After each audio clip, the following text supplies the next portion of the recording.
Welcome everyone. Today we are going to see the satellite subsystems. For a satellite, here in this figure we can see a geostationary satellite which will have the several number of subsystems that we can see here. The dimensions of the satellite are given, whereas this body is having the solar panel on this with a cylindrical drum. So number of subsystems are given here, that is like telemetry and command beacons, some nutation dampers, receiver reflectors. So many subsystems that are present in a satellite has been given over here, like traveling wave tube amplifiers, telemetry horns, antennas, input filters, spun electronic stack. So the number of things which are over there in a satellite has been given here. So now how the satellite will be look. So this is nothing but a satellite that we have already seen, where this is the telemetry and command antenna.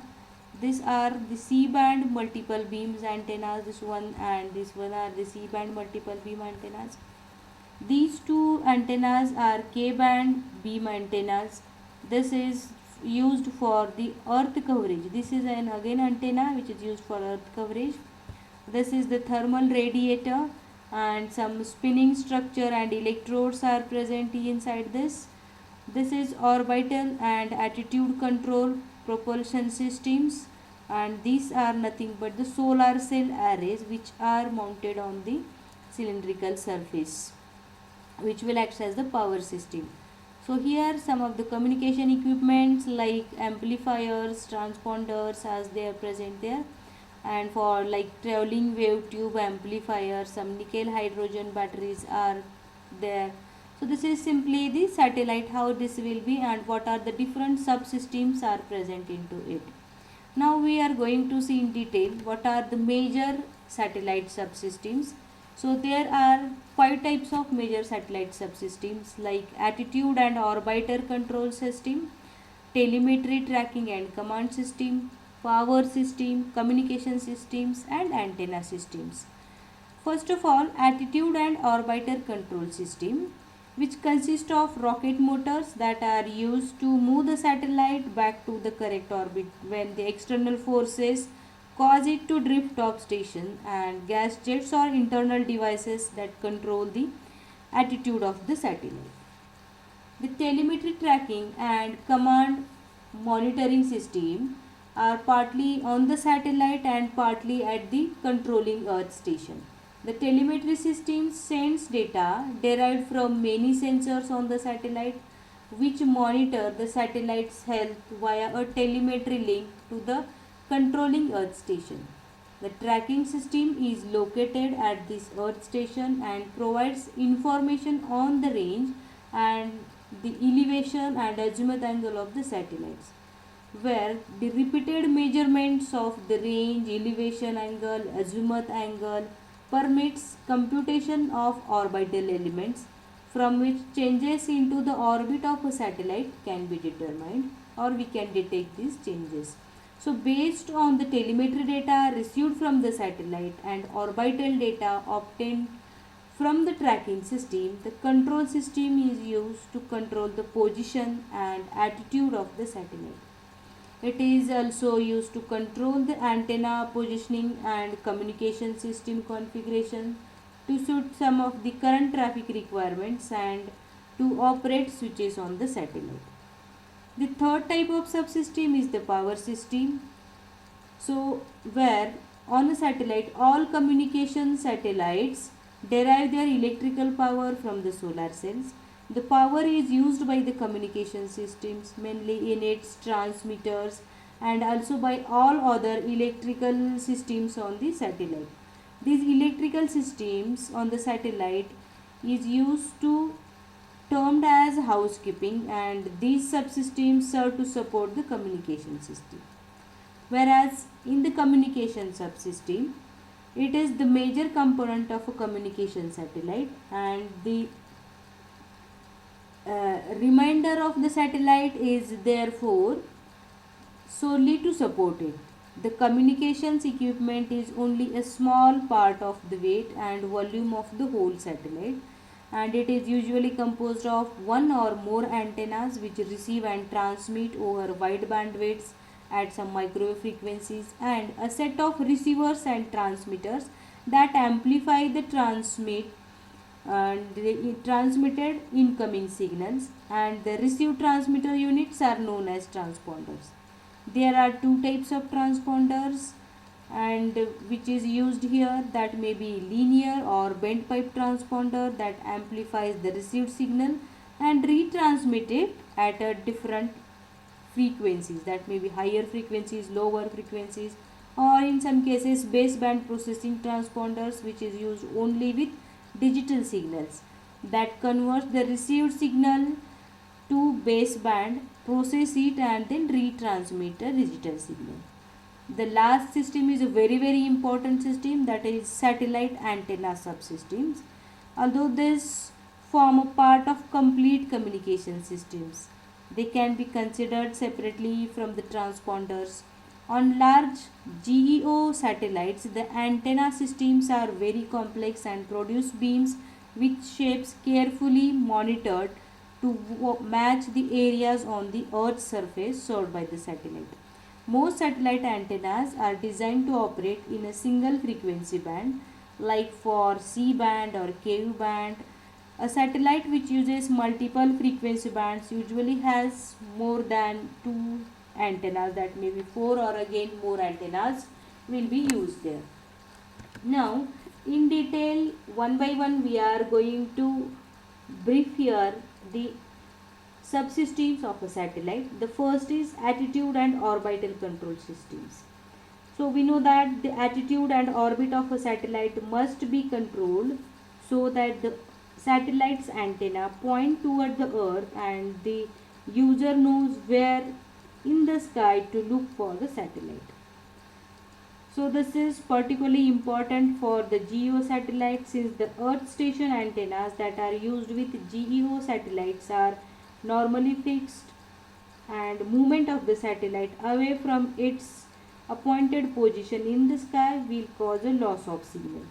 There are several forces we know that acting on the orbiting satellite and that tends to change its attitude and orbit.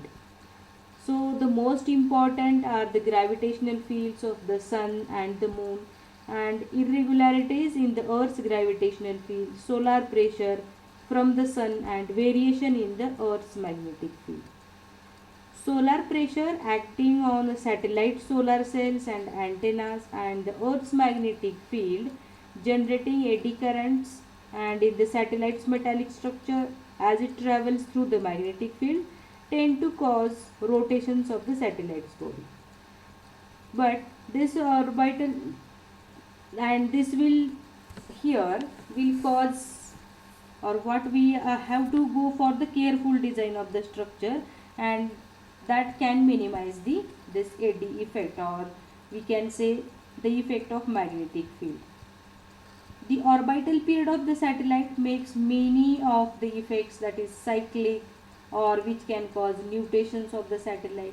The attitude control system must dump out nutations and counter any rotational torque or moment. Here, the presence of gravitational field from the sun and moon cause the orbit of a GEO satellite to change with time. We know that at GEO orbit, the moon's gravitational force is about twice as strong as the sun's, and the moon's orbit is inclined to the equatorial plane by an approximately 5 degrees, which creates a force on the satellite with a component which is normal to the satellite's orbit. The plane of the Earth's rotation around the sun is inclined by 23 degrees to the equatorial plane. So, here in this diagram we can see this is the earth, and this is N is the equatorial plane is given here, and this is the inclined orbit plane, so in which the satellite is orbiting. So spacecraft position is in inclined plane given here. So this is the correct position for spacecraft in the equatorial plane wherever it is given. Now, the net gravitational force on the satellites tend to change the inclination of the satellite orbit, and which is approximately 0.86 degree per year. The orbital control system of the satellite must be able to move the satellite back into the equatorial plane before and the orbital inclination becomes excessive. That is, this orbital control system has to move the satellite back to its equatorial plane before this inclination becomes excessive. Low Earth orbits, satellites are less affected by the gravitational pull of the Sun and Moon since they are much closer to the Earth than GEO satellites, and the Earth's gravity is much stronger and the pull from the Sun and Moon are appropriately, or what we can say is proportionately weaker here. So the Earth is, we know that, not a perfect sphere. At the equator there are bulges of about 65 meter at longitude of 162 degree east and 348 degree east. We can see here into the diagram, that is, this is the Earth. We are defining Earth is a sphere, but it is not a perfect sphere. So at the equator they have bulges, that is near about 65 meter bulge will be there on the both sides of the equator, to the west and to the east side. So what we can say is, because of these bulges, their longitude of 160 degree east and 348 degree east, there are bulges, with the result that satellite is accelerated towards one of the two stable points in the GEO orbit at some longitude of 75 degree east and 252 degree east. Here is given that stable point, satellite stable point is 75 degree east, and for here its satellite another stable point is 105 west, or for the in east we can consider 242 degree east. To maintain the accurate station keeping, the satellite must be periodically accelerated in the opposite direction to the forces acting on it, and this is done as a consequence of station keeping maneuvers using small rocket motors that can be controlled from the earth via the telemetry tracking control and monitoring systems. Now we are going to see here the fine positioning. So we know that there are two ways to make a satellite stable in orbit and when it is weightless. So satellite will be weightless when it is in geostationary orbit. The body of satellite can be rotated, and which is typically at some rate between 30 and 100 revolutions per minute to create a gyroscopic force. That force provides stability of the spin axis and keep it positioning in the same direction. Such satellites are known as spinners. The another method is the satellite can be stabilized by one or more momentum wheels, and these momentum wheels are called as three-axis stabilized satellites.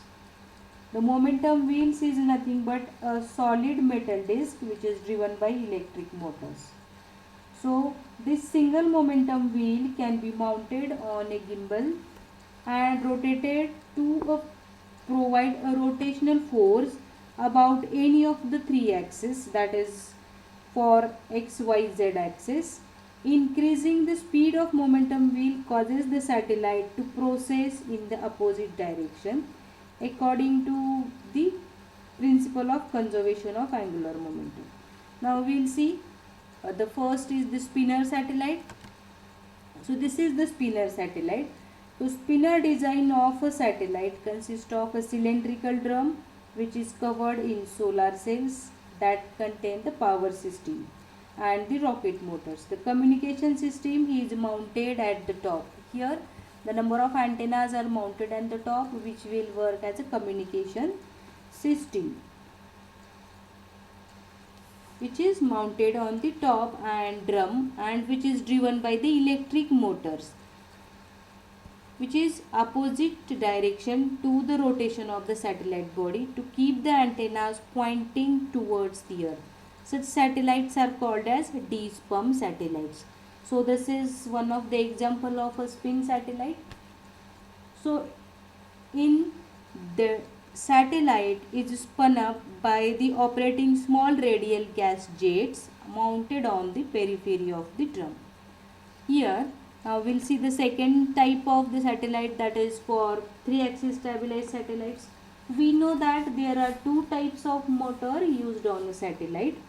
So the traditional bipropellant thrusters that are used here, these thrusters are used for monomethylene hydrine and nitrogen tetroxide.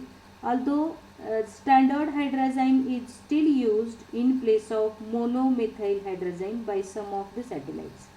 The bipropellants are hypoholic, and that is they ignite spontaneously on contact, and so they did not require to generate either the catalyst or the heater for ignition. By adding the flow of the what is it is bipropellant, pulses of thrust can be generated at the correct time and in the correct direction. So we know here that there are two types of motors. First is for bipropellant thrusters, and which will have the monomethyl hydrazine and nitrogen tetroxides. The arc jet or ion thrusters is the second kind of motors, and these are mainly used for north-south station keepings, where the greatest use of fuel is required for station keeping maneuvers and became operational on the Hughes. Arc jets or ion thrusters lack the total thrust required to move satellites quickly, but a small and continuous thrust is adequate to maintain north, south and east, west positioning. Here, these arc jet and ion thrusters have high voltage sources to accelerate ions to very high velocity.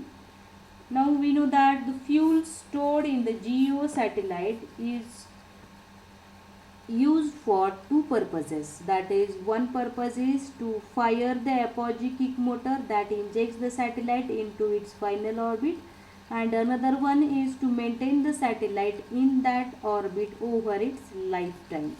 So these are the two purposes of the fuel stored into the GEO satellites. So this is the 3-axis stabilized satellites. We can see here that the solar panel will be spread here, which will works as the, this is nothing but the solar panel. Solar cells are here, and this will work as the power system. These are some antennas which will be acts as the communication system here. Now we see that this is the 3-axis stabilized satellite. One pair of gas jet is needed for such axis to provide for rotation in both directions of pitch, roll and yaw. An additional set of controls allowing only one jet on a given axis to be operated provides for velocity increment in the x, y and z directions. When motion is required along a given axis, the appropriate gas jet is operated for a specified period of time to achieve the desired velocity. The positioning gas jet must be operated for the same length of the time to stop the motion when the satellite reaches its new position. Fuel here is saved if the velocity of the satellite is kept small, but progress toward the destination will be minimum here. Now we'll see for the attitude control, we have to define some Cartesian axes, which are the reference axes in 3 directions, that is x, y and r directions. That is, for Cartesian axis, xr, yr and zr directions we are going to consider with the satellite at the origin. The zr axis is directed towards the center of the earth. So that is your axis, we can see here into the figure, is the zr axis, which is directed towards the center of the earth, whereas it is aligned along the local vertical at the satellite sub-satellite point. We can see here this is the sub-satellite point which is on the equator has been given. The XR axis is tangent. This is the XR axis which is tangent to the orbital plane. This is the XR axis, or we can call this as roll axis, which is tangent to the orbital plane and lies in the orbital plane. The YR axis is perpendicular to the orbital plane. This is the YR axis which is perpendicular and which is also called as pitch axis. This is perpendicular to the orbital plane. For a satellite serving the northern hemisphere, the direction of the XR-YR axis are nominally east and south.